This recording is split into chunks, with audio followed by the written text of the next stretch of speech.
આ જે ઝાડ ઉપર ચકલા બેઠા ને એને અમે આ ટપુક્યા ચકલા કહેવી છીએ. એની ચાંચ જાડી હોય અને કલર જોવો તમે જોઈ શકો છો એવો હોય. જો નકરા ચકલા બેઠા, નકરા જ આવીને પાછા બેઠા.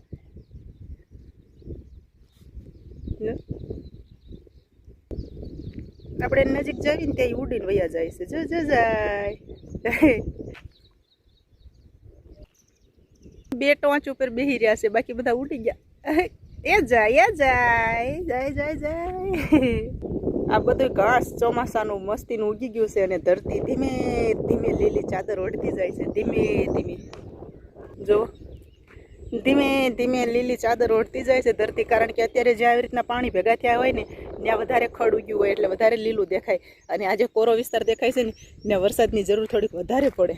વધારે વરસાદ આવે ને તોય પછી આ બધું લીલકાય. અને આ આપણી મગફળી છે જે આપણે 24 તારીખે વાવી છે. 24/6 23 તારીખે વરસાદ આવ્યો હતો, તમે લોકોએ જોયો તો બહુ મસ્ત વરસાદ આપણે આવી ગયો હતો. અને 24 તારીખનો વાવેતર છે. અને આની અંદર તમે જોવો અમારે ભૂંડ આવે ને એટલે આવું કરે. ભૂંડ આવે એટલે એવરીથિંગ થોડું ઘણું નુકસાન થાય. અમારે ખોતર્યા છે, જોવાય થોડુંક અહીં ખોતર્યું છે. અને આ જો પણ મેન વાત આમાં કઈ છે કે આપણે પટ મારેલો હોય ને તો એ ખાઈ નથી શકતા. જો આનો 2-3 છોડવા આમ ઊંચા કરી નાખ્યા છે, પણ પટ મારેલો હોય એટલે આ ખોટ નથી જતી. જો આપણે આ મગફળીમાં પટ ન માર્યો હોત ને તો જેમ આ ખોતર્યું છે ને એમાં લાગટ ખોતરીને ખાઈ ગયા હોત. આમ જાણે કોદાળી હાંકે ને ખેડૂ શાહમાં એવી રીતના શાહ ચોખ્ખા કરી નાખે, એવી રીતના હાલે છે. અને આ જો સીતાફળીના ઝાડ ને બધું પણ બહુ મસ્ત જ થઈ ગયું છે, લીલકાઈ ગયું છે. આ બધા ઝાડવા રહ્યા ને ઉનાળે તો તમને એમ થાય કે આ હુકાઈ ગયા હશે. એવી રીતે બધા એક પણ પાંદડું ન હોય અને એમને ખાલી હોટિયું જ ચોટી હોય. ને જ્યાં અમારો મેઘરાજા ઉપરથી વરે ને તરત જ આમ જો આ ખાખરો છે. મેં બહુ ખાખરા વાવ્યા પણ ઉગ્યા જ નહીં. પણ આ એના હાથે જે ઉગ્યો છે ને એ બહુ મસ્ત થતો જાય છે ને મને વાલો વાલો લાગે છે. કારણ કે એક તો એના પાંદડા મોટા, એક તો એનો છાંયો ઘાટો થાય.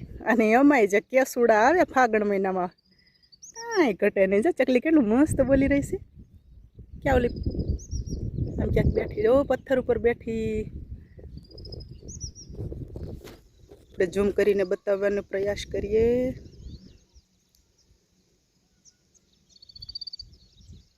ક્યાં ગઈ? એ ઉડી ગઈ. ના છે પથ્થર ઉપર. તો એ પથ્થર ક્યાં? હા ઓર આ જા ઉડી. હવે ઉડીને ગઈ. અને આ છે સેતુરીના ઝાડ. એ પણ ઉનાળે કોરા થઈ ગયેલા અને અત્યારે મસ્ત થઈ ગયા છે પાછા. શિયાળા સુધી લીલા છમ હતા, કારણ કે શિયાળામાં મેં અહીંયા શિયાળું ઝાર વાવી હતી ને. આ જો આ ખાલા છે ને, આ ખાલા ન ગણાય, કારણ કે આ 20 નંબર માંડવી છે. આ પથરાય બહુ જાજાવામાં, એટલે આ ખાલા રહ્યા ને આવડા ખાલા કાંઈ બુરવાના ન હોય. હા જો કદાચ આ ખાલું છે, આવડા ખાલાની અંદર આપણે થોડાક ડોલરા મેકવા પડે. આમાં 3 દાણા મેકવી તો જો અહીંયા એક ઉગતું આવે છે. આની અંદર મગફળી ઉગતી આવે છે. એટલે એમાં કોક દાણો રહી ગયો હોય ને, જો આ પણ અત્યારે ઉગી, એટલે બહુ તડામાર ન કરે. જો અહીંયા 2 દાણા એકારે ઉગ્યા છે, એકારે 2 દાણા ઉગ્યા. એવી જ રીતના જો અહીંયા બધી ઉગતી આવે છે. જો આ ઉગતી આવે છે જમીનમાંથી. એવી જ રીતના પાછું અહીંયા એટલે હે ને ખાલા બુરવાની આપણે બહુ તડામાર ન કરાય, નહીંતર આપણું બિયારણ જાય. એક તો આ ઉગી ગયું હોય એ તૂટી જાય, અને આપણે નવું નાખવી એ ઘણું બધું મોડું થાય ઉગવામાં પાછળ. કારણ કે જો આ છોડ આવડા મોટા થઈ ગયા છે તો પછી આપણે જે વાવવી એ કેટલું છેટું રહી જાય, છેટું પડી જાય. એને જો અહીંયા એકારે 3 દાણા નીકળ્યા છે. હા એટલે આ ખાલું બુરાઈ ગયું. હવે સમજી લેવાનું. અહીંયા થોડુંક પોચું થયું છે કદાચ અંદર. હા જો નીકળ્યો ને. અને ફૂગ વળી ગઈ છે એક દાણાને. જો વરસાદ ન આવે ને એટલે આવો પ્રોબ્લેમ રહે. ફૂગ વળી ગઈ છે થોડીક. આપણે એને પાછો મેલ દેવી. ઓ બાપરે, જો અહીંયા બીજો પણ દાણો છે. એટલે બહુ તડામાર ન કરાય આપણે ખેડૂને, કારણ કે આપણે મહેનત થાય અને આવી રીતના જે દાણા ઉગતા આવતા હોય ને એ પણ બિચારા ભાંગી જાય એના કોટા. જો અહીં લાગઠ જ આપણને લાગે આવડું મોટું ખાલું. જો એક ચાહની વચ્ચે આટલી જગ્યા છે. કેટલી બધી જગ્યા છે એક ચાહની વચ્ચે. એટલે ઉગતી આવતી હોય ને એ તૂટી જાય. જો છે, નીકળે ને જ્યાં આપણે ખોતરવી ને ત્યાં દાણો નીકળે જ છે. એટલે બહુ તડામાર કરીને ડોલરા બુરવા છે એવી તડામાર ન કરે. અહીંયા જો આટલો ખૂણો જે તમને દેખાય છે ને, અહીંયા ટ્રેક્ટર છટું રહ્યું હોય એટલે અહીંયા આપણે હાથે જ નાખવી પડે. હલો હવે આપણે નીચેવાળા પડામાં જઈ. અમે આને પડું કેવી હો, ખેતર પડું. જો આ જે ખૂણો આટલામાં આ જે ખૂણો દેખાય ને એ ટ્રેક્ટરથી, કારણ કે ટ્રેક્ટર આમથી આમ ગયું હોય ત્યારે એ આટલું છેટું વાલ્યું છે, આમથી નહીં હોય ત્યારે આટલું છેટું વાલ્યું છે. તો બસ આપણે આટલાની અંદર મગફળી નહીં નાખવી, એની અંદર નાખી દઈશું મગ અથવા અડદ, એટલે બહુ મસ્ત થઈ જાય. અને આપણે વાડીની અંદર વાવેતર આટલું મસ્ત રીતનું ઉગી ગયું છે. કોક ખાલા છે, એ ખાલા કોક જ છે. અને મેં તમને જેમ દેખાડ્યા એમ જો આ નીચેવાળા ખેતરમાં પણ આવી રીતના ઉગતી આવે છે, એટલે આપણે બહુ વાંધો નહીં આવે. જો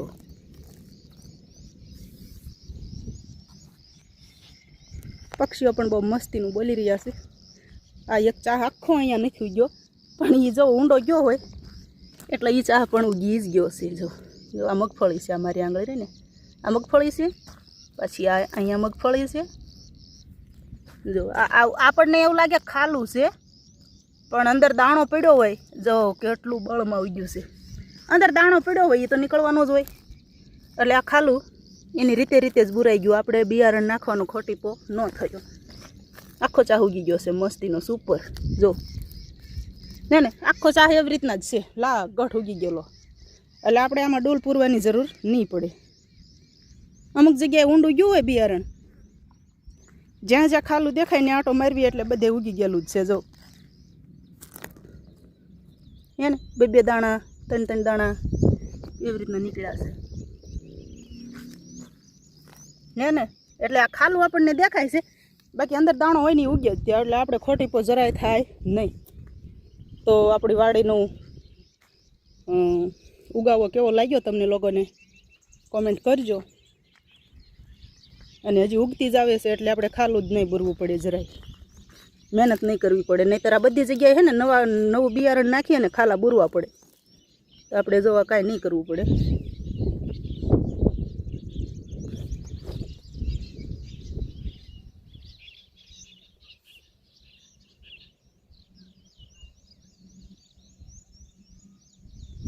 કેટલું પક્ષી બોલે, અવનવા પક્ષી બોલે.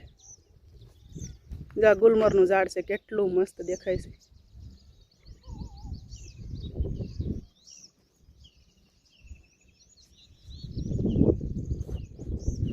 પવન તો એટલો મસ્ત આવે છે ને કે એમ થાય કે ભૂખ્યા ને તરસ્યા એના પડ્યા રેવી.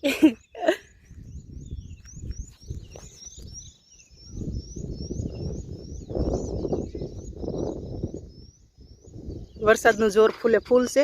મેં તમને કોશિશ કરી બતાવવાની, પણ આમાં શૂટ ન થયો એ વિડીયો.